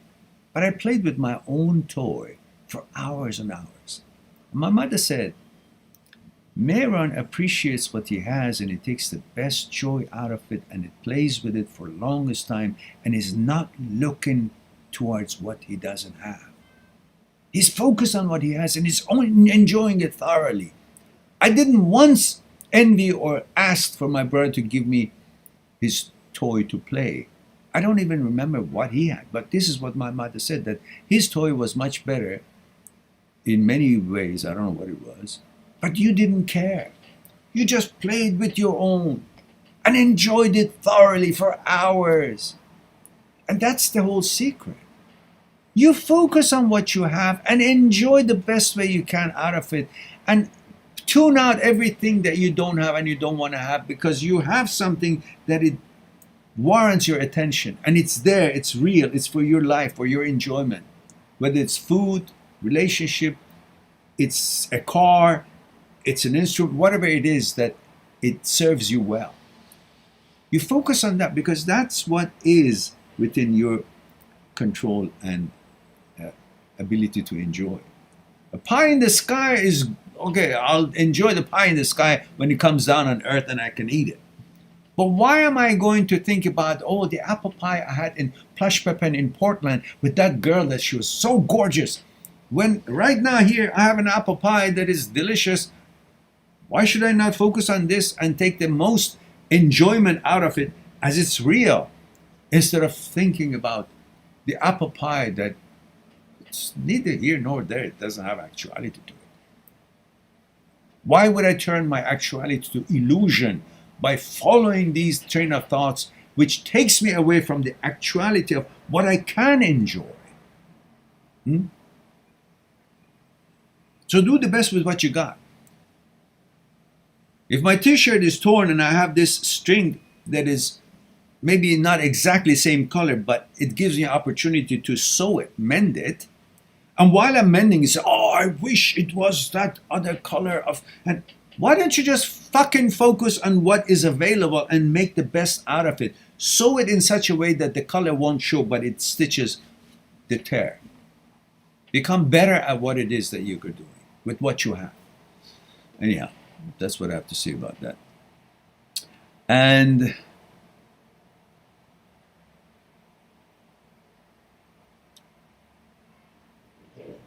Chester says, you know, they're saying the grass is much greener on the other side. It's not, unless, and if you stay on that grass, this other one will be much greener. Excalibur says, actually, Mayor, I forgot to tell you this. I went through a breakup recently, but it looks like my subconscious has completely digested the pebble analogy, and it was 1,000 times easier than the previous breakup. Ah, there you go. Good for you. And Excalibur says, haha, that reminds me of your video where you said, if you understand what I just said, well, that makes one of us, because I didn't. Lord, yes, I know. I remembered that same one myself. Rocco Gagliotti says, what is the best way to get over a heartbreak? Rocco, this channel has got 2,000 videos. I'm not about to repeat them all for you here. Just go and click in how to move on from a breakup, how to, you know, deal with breakup. You get 1,000 of them there. We're almost to the end of our discussion here. So, sorry, Rocco. Chester says, don't worry, Maran, I'm not confused from your advice. I hope you aren't confused from your... I might be, who knows? Because sometimes, because it's so short of a moment that I want to deliver so much into it, it could get not as clear as it could be if we were just talking with more slower pace. That's what I mean. And Excalibur says, Rocco says, okay, thank you. You're quite welcome, Rocco. I don't mean to brush you off. It's just that this topic is so interesting, what you ask, and it's got so much tangents and so much talk about it. That's why I've got about 1,500 videos over that, 1,800 videos dedicated to that. So you will have enough information there if you would. And Rocco says, I will go look now. Thank you for your time. My pleasure, Rocco. Thank you so much. Appreciate it.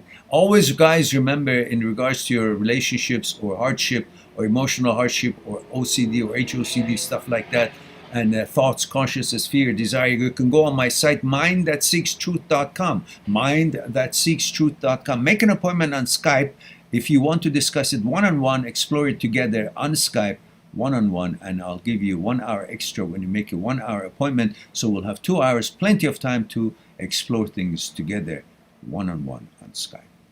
And we have Excalibur says, in addition to what you said, Chester Mehran, there is also the very important aspect of us never truly appreciate what we got until we lose it.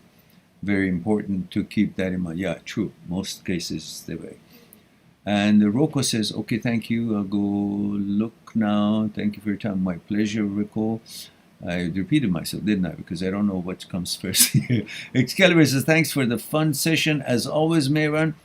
I hope I didn't butcher the Farsi. No, you didn't. Perfectly well. Okay, guys, it looks like we answered all the questions, and I hope you had as much fun as I did in this session and hope it was helpful to you all. I will upload it for your review again. In the meantime, I want to tell you that we'll have another live stream tonight at 9 p.m. Vancouver time, 9 p.m. Vancouver time, maybe a little bit early, I'm not sure. But I look forward to talk to you again tonight, or if not, next Saturday at 1 o'clock, Saturdays, 1 p.m. and 9 p.m. Vancouver time. We will try to have a live stream until something comes up, or I can't do it, or for whatever reason. But in the meantime, I love you all. Thank you very much for being here, giving me the opportunity to share a thing or two with you. I look forward to talk to you again, if not tonight, next week. In the meantime, be good to yourself, to the others. I'll talk to you soon. Bye for now.